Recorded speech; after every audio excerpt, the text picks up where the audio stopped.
here. So we're going to get started to kind of clear everything away that may be trying to come with us that doesn't need to be here. So if you have a candle, you're welcome to light it. We're going to light one just kind of to symbolically do that. So yeah, before we jump in, we just want to make this space sacred and special with the kind of little tiny opening ceremony. Yeah, the sacred flame has a lot of symbol.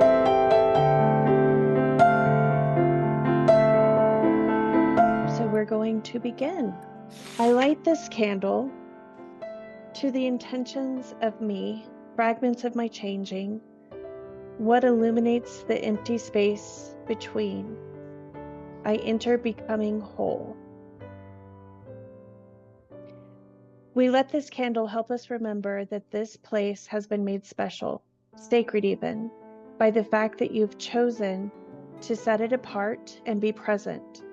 So we honor that even in the midst of our ordinary, everyday lives, something extraordinary is inviting us. To go with our theme today, we found a poem by Lynn White. But I have fibrous roots too, growing out strongly from the main tap. I have spread them out and put them down in many places, taken sustenance from them. They've been part of my growth, fed my main stem, its splits and branches. I've branched out from them and belong to them all. So we just want to celebrate this growing season and the growing light of this season.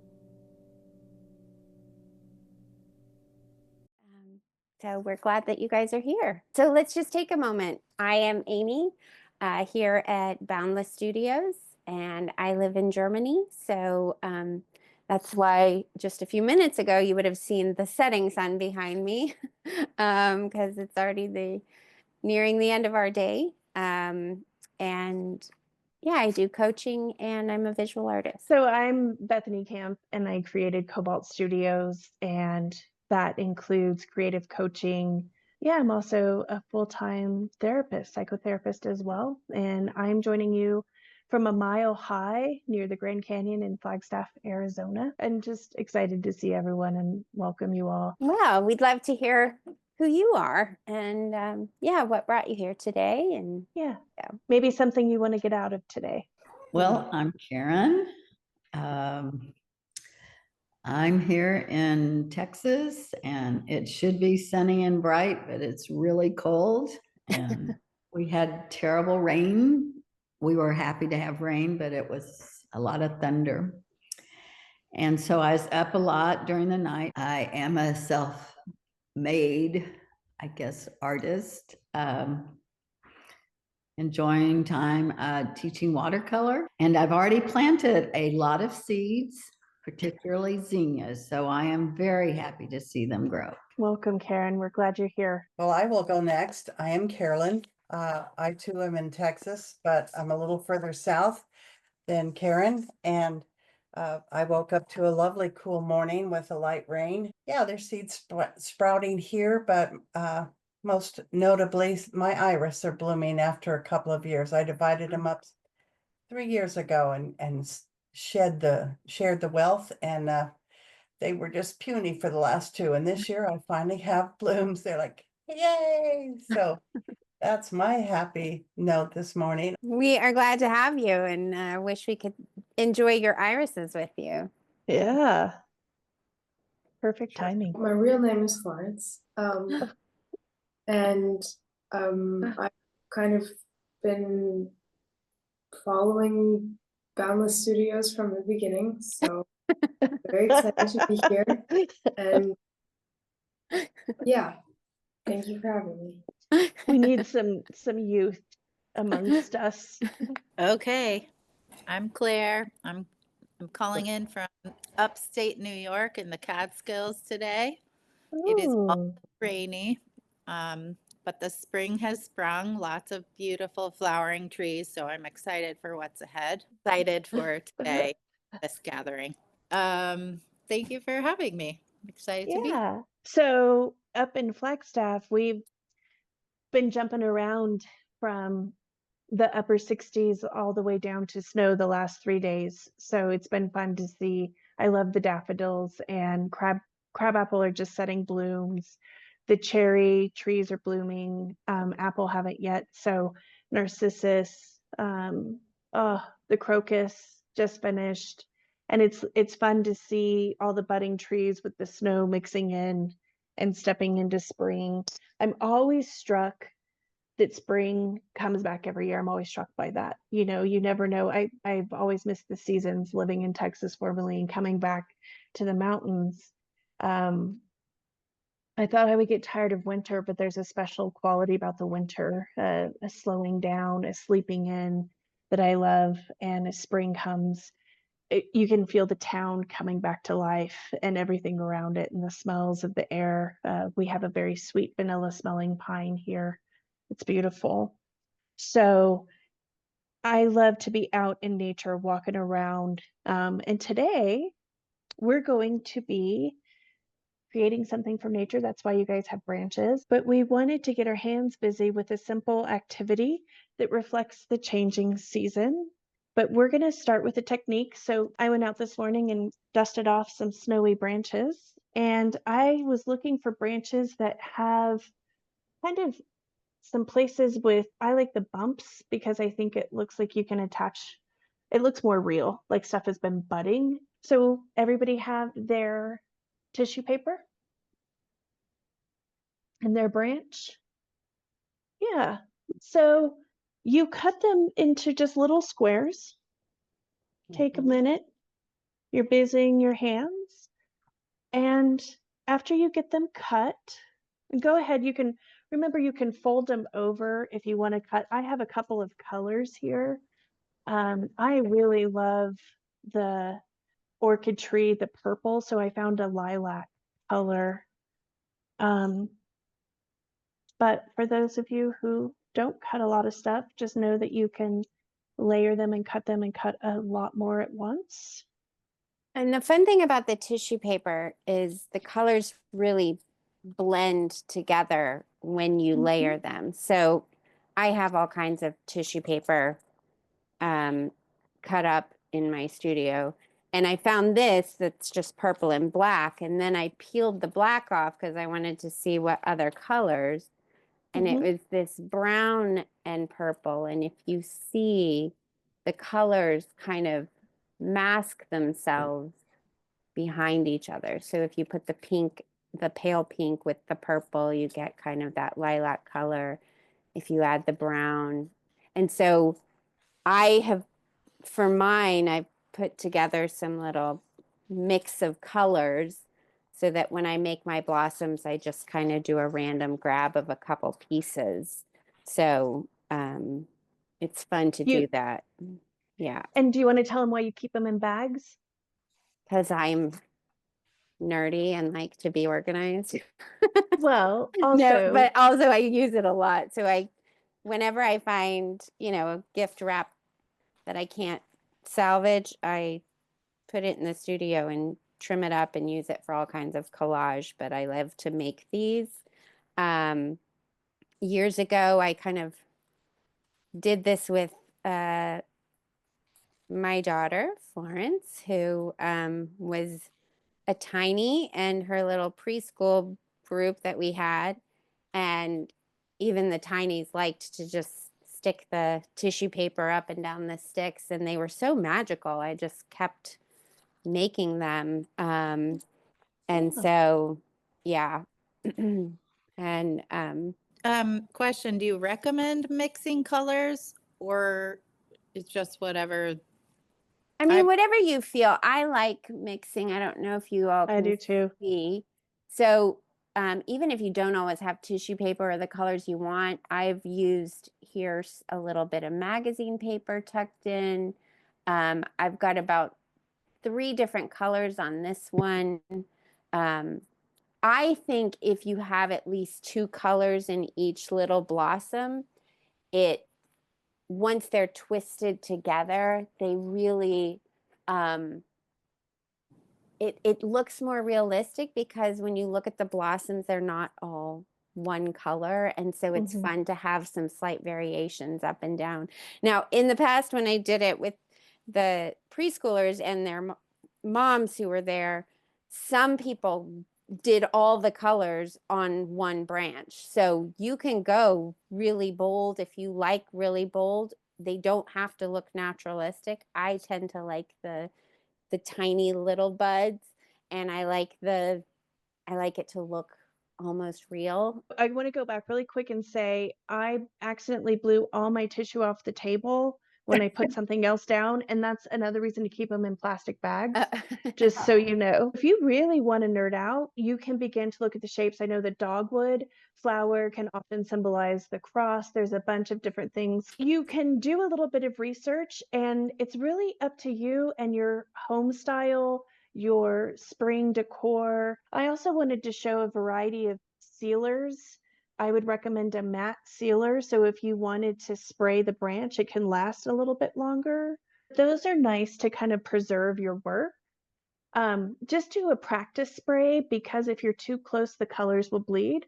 Maybe you like that, maybe you don't. And last thing, like Amy said, if you don't have tissue paper, you can use any kind of paper. I actually was playing with Post-it note paper because it comes in a lot of colors and it's a lot of fun.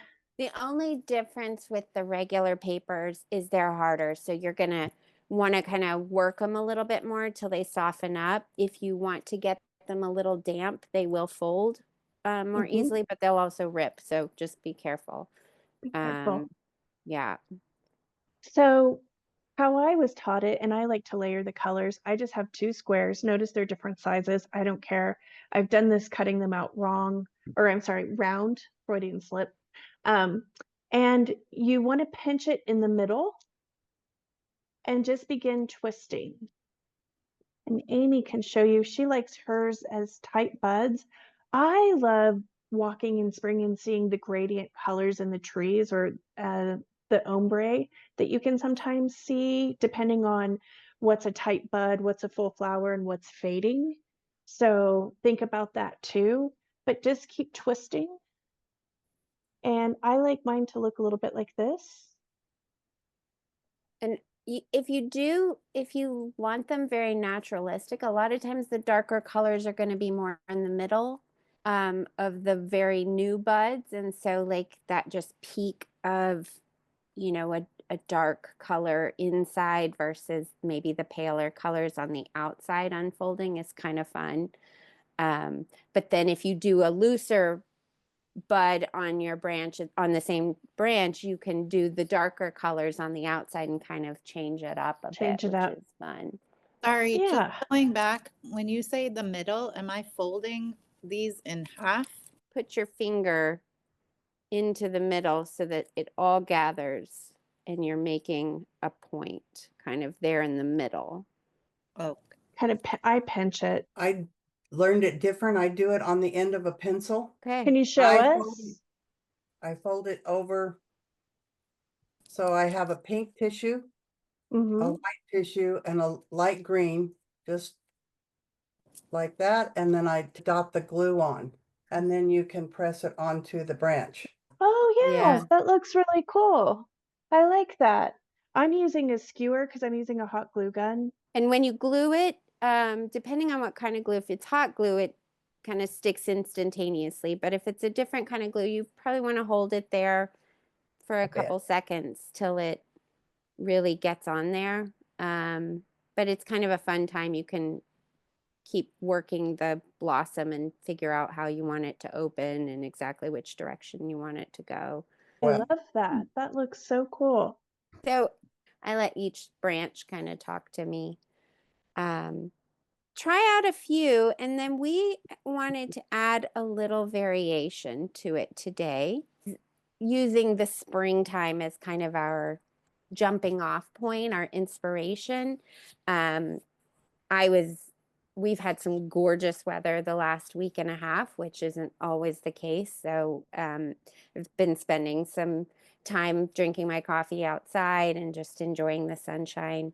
And I was journaling about it the other day as I sat out there, and I thought, there's so much about kind of the advertised springtime that is all about blossoms and big gardens and everything growing beautifully. But what the kind of glossy magazines don't always show about springtime is just how much effort that goes into it, how much process has been underway for such a long time before even the tiny buds begin to show. And I was looking at my little hydrangea plant that did not do well on my patio last year.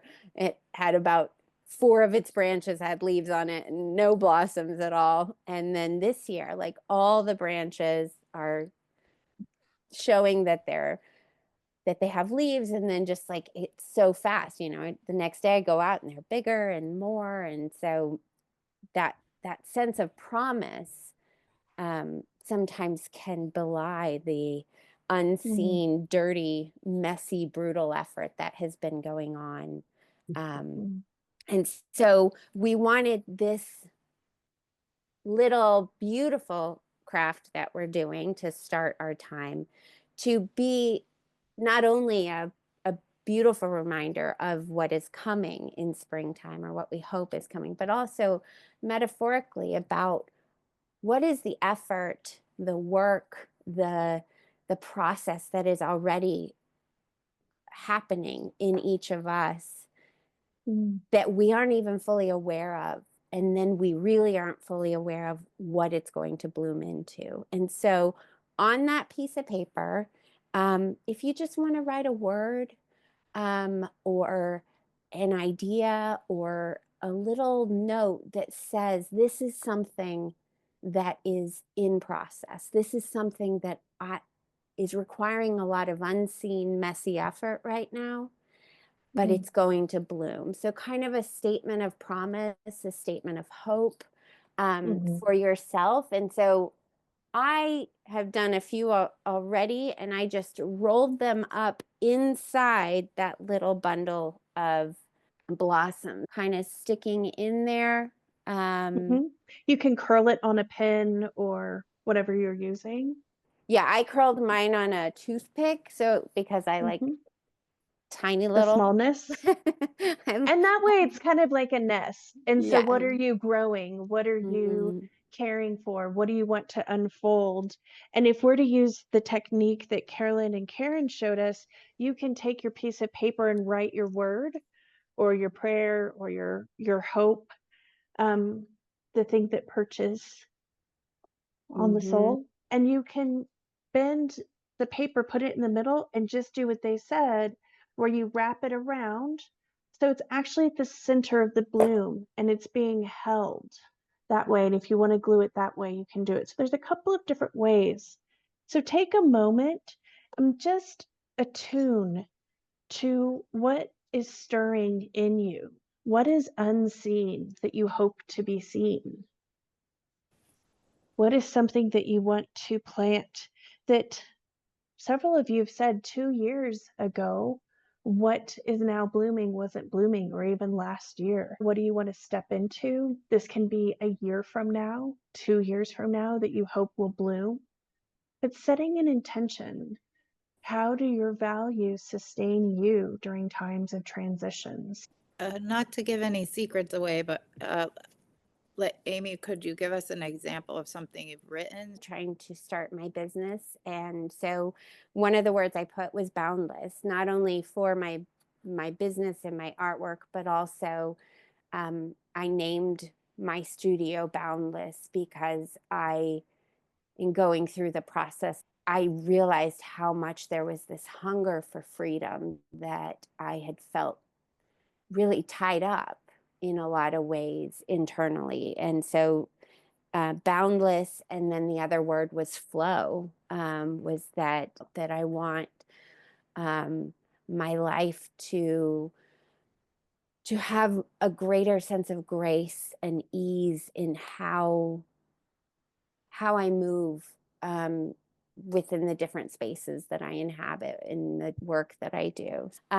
When I did it the other day, I think I wrote the names of my kids, just, that blooming in my relationship with them. Yeah, I mean, it can be really specific things that you're thinking about working on in the midst of, or it can be more metaphorical, more an idea of something. Sure.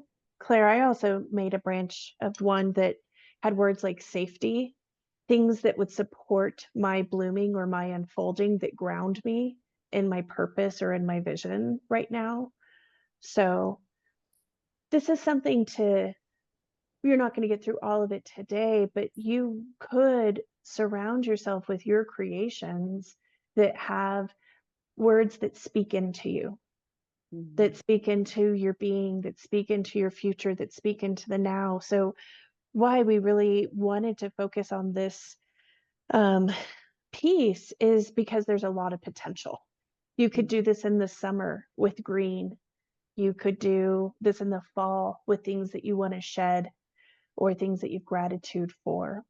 So make it your own. And this is really where we're calling on you to attune to your intuition, to your inner self, to spirit, and see what is being spoken into you that way as well. We can put on some music and maybe create and think about it for a couple minutes. As you work, feel free to write down any of the words in your journal, on a piece of paper, if you want to hold on to those and remember what you put in there. If not, this is just a blessing. This will hold its own space and it will prosper, it will grow, it will have the intent that you put into it. But if you like to collect your images, your growth through journal, it's always fun to look back and see what you wrote last year. Or not fun, curious maybe. One of the reasons that Bethany and I started the gathering, or had the idea for it, which we have had for many, many decades now, actually. We've dreamt of doing things like this together for a long time. But it's embodied by a quote from one of my favorite women of history, Hildegard of Bingen. She was a saint who lived here in Germany, actually. She was really inspired by nature in her spiritual journeying, and she called the life force, the spirit that brought spring into the world every year, she called it the greening power, the life force of all creation.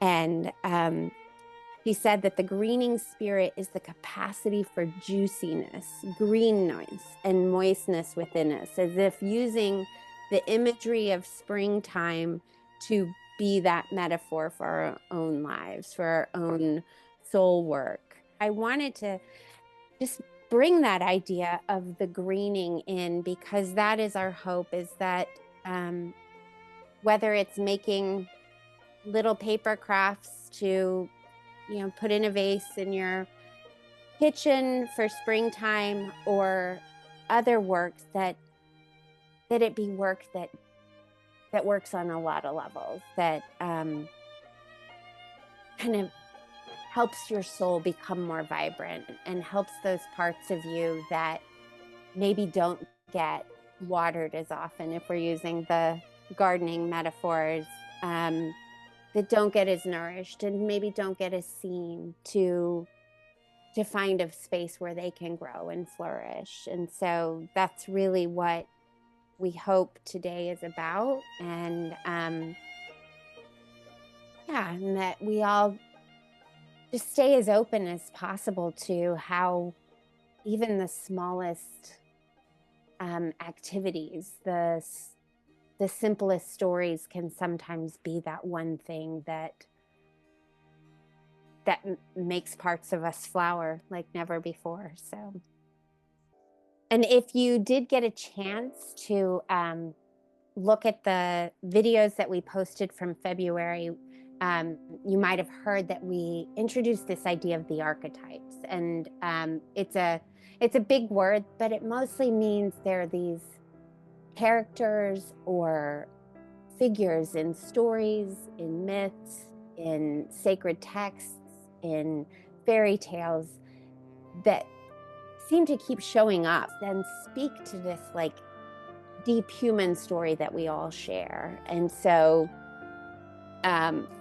we like to invite one of the archetypes to join us at the gathering and kind of tell us their stories so that we can maybe learn some things from them. And so we have invited another friend to join us.